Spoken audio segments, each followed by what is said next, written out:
Hello everyone, welcome to mathematics madness. आज हम पढ़ने वाले हैं चैप्टर 5 अर्थमेटिक प्रोग्रेशन। इससे पहले हम पढ़ चुके हैं कि अर्थमेटिक प्रोग्रेशन क्या होता है, कॉमन डिफरेंस क्या होता है, फर्स्ट टर्म क्या होती है और nth टर्म क्या होती है। आज हम बात करेंगे sum of n terms of n AP की। तो अभी तक हमने पढ़ा कि अगर कोई एपी है तो उसकी फर्स्ट टर्म क्या होती है a और सेकंड टर्म क्या होती है a प्लस डी, और यहां पर d क्या होता है कॉमन डिफरेंस। थर्ड टर्म होती है a प्लस 2d और ऐसे ही जो लास्ट टर्म होगी वो होगी a plus n minus 1 D. Done. लेकिन अब बात आती है कि अभी तक हम जानते थे कि हम फर्स्ट टर्म कैसे फाइंड आउट करें, डी कैसे निकालें और एन कैसे निकालें। अब हमसे पूछा जा रहा है कि सम बताओ टोटल। जैसे कि एक एग्जांपल समझो कि एक पिगी बैंक है आपके पास, तो अगर मंडे का डे है तो आप उसमें 1 रुपया डालते हो और ट्यूसडे को 2 रुपए और वेडनेसडे को 3 रुपए और ऐसे ही। डन। तो एंड में यानी कि संडे को अगर मैं आपसे पूछूं कि आपके पास कितने टोटल रुपीस होंगे तो आप कैसे बताओगे। ये डेटा छोटा है तो हम इसे कैलकुलेट कर भी सकते हैं। ऐसे ही अगर मैं आपसे पूछूं आप पिगी बैंक में ईयर के फर्स्ट डे को 1 रुपया डालते हो, सेकंड डे को 2 रुपए डालते हो, थर्ड डे को 3 रुपए डालते हो, ऐसे ही जो लास्ट डे होगा 365th डे जो होगा उसमें आपने 365 रुपीज डाले। तो अब मेरे को टोटल बताओ पिगी बैंक में कितने पैसे होंगे। तो इसके लिए हमें जरूरत पड़ती है sum of n terms of AP की। Sum of n terms of n AP. तो इसके लिए क्या फॉर्मूला होता है, सम ऑफ एन टर्म्स होती हैं n/2 multiply by 2a plus n-1 d। ये फॉर्मूला होता है sum of n terms of AP. अब देखो हमें पता है सिंस ए एन किसके बराबर होता है a plus n-1 into D के बराबर होता है, तो हम यहां से Sn को लिख सकते हैं n/2 multiply bye a plus nth term. Done. क्योंकि अगर हम यहां पे 2a को a प्लस a लिखें तो a प्लस n-1 d किसके बराबर होगा nth टर्म के, और यहां पर आएगा a। तो ये फॉर्मूला होता है sum of n terms of n AP का। डन। अब एक रिजल्ट है, वो क्या है कि जो nth टर्म है एपी की वो हम कैलकुलेट कर सकते हैं सम ऑफ एन टर्म में से अगर हम माइनस कर दें सम ऑफ n-1 टर्म्स को। देन अब देखो इसको हम एक एग्जाम्पल की हेल्प से समझते हैं। कैसे कि अगर एक एपी है जो है 1, 2, 3, 4। देन तो इसमें sum of total numbers of term कितनी है 1, 2, 3, 4। 4 कितनी होंगी 4 प्लस 3 7 प्लस 2 9 प्लस 1 10।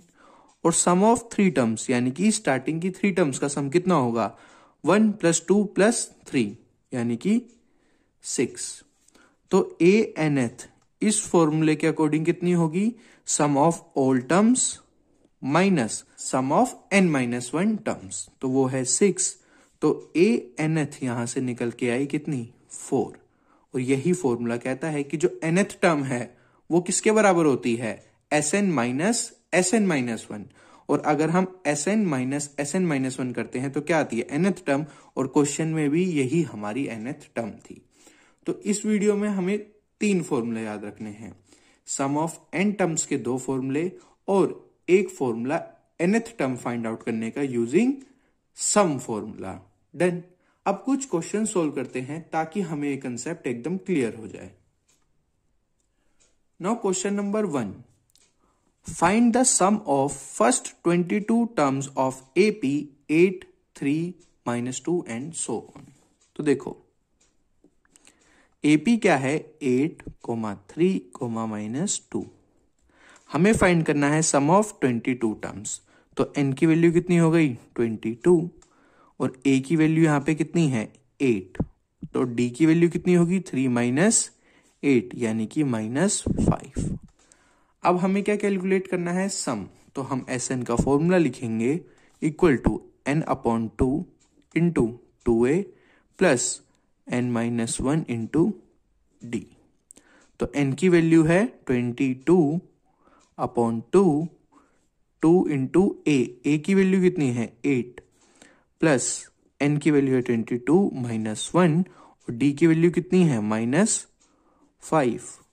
तो ये हुआ 11 इंटू 16 -21 इंटू 5।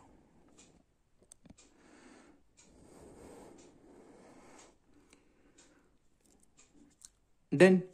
तो ये हुआ 11 इंटू 16 -105। तो ये होगा माइनस का 89। तो इनका आंसर आएगा, तो सम की वैल्यू आएगी -979। डन। अब करते हैं question number 2। Now question number 2, if the sum of first 14 term of AP is 1050 and its first term is 10, find the 20th term.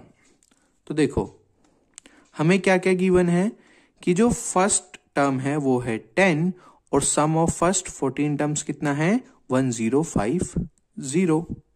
हमें फाइंड करनी है 20th टर्म। तो 20th टर्म किसके बराबर होगी a + 19d। और 20th टर्म फाइंड आउट करने के लिए हमें d की वैल्यू पता होनी चाहिए। तो हम Sn का फॉर्मूला यूज करके क्या फाइंड आउट करेंगे d की वैल्यू। तो Sn इक्वल होता है n/2 2a plus n-1 into d। यहाँ पे n की वैल्यू कितनी है सम ऑफ 14 टर्म्स है तो s of 14 equal to 14/2 into 2 a की वैल्यू है 10 प्लस 14 - 1 इंटू d।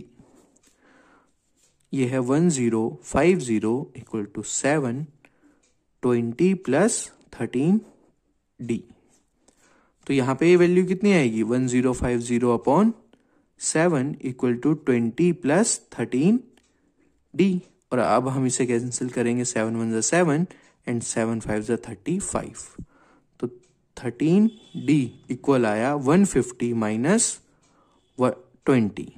तो 13d इक्वल हुआ किसके 130 के। तो यहां से d की वैल्यू कितनी आई d की वैल्यू आई 10। डन। अब ये d इक्वल टू 10 हम यूज करेंगे इस इक्वेशन में। तो a20 इक्वल टू a है 10 प्लस 19 इंटू डी भी कितना है d भी है 10। तो ये आएगा 10 प्लस 190 इक्वल टू 200। तो जो इस AP की 20th टर्म होगी वो कितनी होगी 200 होगी। Done. How many terms of AP 24, 21, 18 must be taken so that their sum is 78। हमें सम गिवन है 78, फर्स्ट टर्म है 24 और डिफरेंस है 21 - 24 दैट इज -3। हमसे वैल्यू पूछी है हाउ मैनी टर्म्स यानी कि n की वैल्यू हमें बतानी है। तो देखो Sn इक्वल होता है n/2 into 2a plus n-1 into d। Sn equal to 78 equal to n/2 2 into a की वैल्यू है 24 प्लस n-1 और d की वैल्यू है -3। तो 78 into 2 equal to n 48 plus -3 n-1। Done. तो 78 इंटू 2 2 8 जा 16, 2 4 जा 2 7 जा 14 और 1 15 equal to 48n minus 3n square plus 3n। Done. तो यहां से निकलेगा 3n square minus 3n minus 48n plus 156 equal to 0। तो 3n square minus 51n plus 156 equal to 0। अब इस पूरी इक्वेशन में 3 कॉमन है तो हम 3 लेंगे common. n square minus 17n plus 52 equal to 0। तो इक्वेशन बनी n square minus 17n plus 52 equal to 0। अब ये क्या है? Quadratic equation. और अब हम इसे सॉल्व कर लेंगे। Question number 4, find the sum of first 24 terms of the list of number whose nth term is given by an equal to 3 plus 2n। तो देखो हमें जो nth टर्म है वो गिवन है 3 plus 2n और हमसे पूछा क्या गया है? सम ऑफ फर्स्ट 24 टर्म्स, यानी कि हमें S24 कैलकुलेट करना है। तो देखो an अगर इक्वल है 3 plus 2n के और अगर हम n की जगह 1 पुट करें तो क्या आएगा? a इक्वल टू 3 प्लस 2 यानी कि 5। हमें क्या मिल गई? First term of AP। Now अब अगर हम n की जगह 2 पुट करें तो हमें मिलेगी सेकेंड टर्म और वो होगी 3 प्लस 2 इंटू 2 यानी कि 7। और d किसके बराबर होता है? A2 minus A1 equal to 7 minus 5। तो d की वैल्यू कितनी आई? 2। डन। तो अब हमें a की वैल्यू भी पता है जो है 5, d की वैल्यू भी पता है जो है 2 और हमें कितने टर्म्स का सम फाइंड करना है? 24 का। तो n की वैल्यू कितनी हो गई? 24। अब हम यूज करेंगे Sn का फॉर्मूला। Sn ऑफ 24 कितना होगा? 24 अपॉन 2 2a यानी कि 2 into 5 plus n minus n की वैल्यू कितनी है? 24 माइनस 1 और d की वैल्यू कितनी है? 2। डन। तो ये आया 12, 5 इंटू 2 10 प्लस 23 इंटू 2। तो 12 10 प्लस 46 तो 12 इंटू 56। 12 6 जा 72, 7 कैरी, 12 5 जा 60, 67। तो सम ऑफ फर्स्ट 24 टर्म्स कितना आएगा? 672। Question number 5, a manufacturer of TV sets produces 600 sets in third year and 700 sets in 17th year. Assume that the production increases uniformly by the fixed number every year. Find production in the first year, production in the 10th year and third is total production in first 7 year. तो देखो हमें given है A third, कितना है वो? 600। तो A plus 2D equal है 600 के, इक्वेशन नंबर 1। और हमें क्या गिवन है? 17th ईयर की प्रोडक्शन गिवन है, यानी कि A ऑफ 17 कितना हो गया? 700 यानी कि A plus 16D equal to 700 second. Done. अब हम फर्स्ट और सेकेंड इक्वेशन को सॉल्व करेंगे। तो A plus 2D equal to 600 and A plus 16D equal to 700। तो माइनस माइनस माइनस, A से A कैंसिल, यहां पे आया minus 14D equal to minus 100। तो D की वैल्यू कितनी आई? D equal to 100 upon 14। तो D की वैल्यू कितनी आई? 50 अपॉन 7। डन। तो अब हम ये D की वैल्यू इक्वेशन फर्स्ट में पुट करेंगे ताकि हम a की वैल्यू फाइंड आउट कर सकें। तो a प्लस 2, d की वैल्यू कितनी है 50/7 equal to 600, a equal to 600 minus 100/7, तो a equal to 4200 minus 100/7, then a equal to 4100/7। तो ये आई को production in the first year. Done. Second part क्या पूछा है, production in 10th year. 10th year में कितनी प्रोडक्शन होगी, यानी कि 810 जो इक्वल होता है a प्लस 9d के।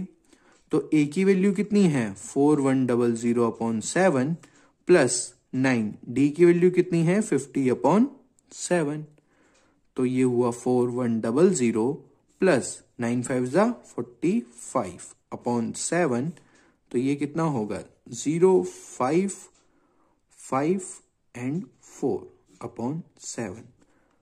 तो ये होगी production in 10th year. 10th year में इतनी प्रोडक्शन होगी। लास्ट पार्ट है total production in first 7 year. तो ये पार्ट है आपके लिए होमवर्क प्रॉब्लम। आप इसे सॉल्व करो यूजिंग SN फॉर्मूला और आंसर कमेंट्स में बताओ। तो आज की वीडियो के लिए इतना ही, और अगर आपको ये वीडियो अच्छी लगी है तो वीडियो को लाइक कर दो, चैनल को सब्सक्राइब कर लो और वीडियो शेयर करो अपने दोस्तों के साथ। Thank you.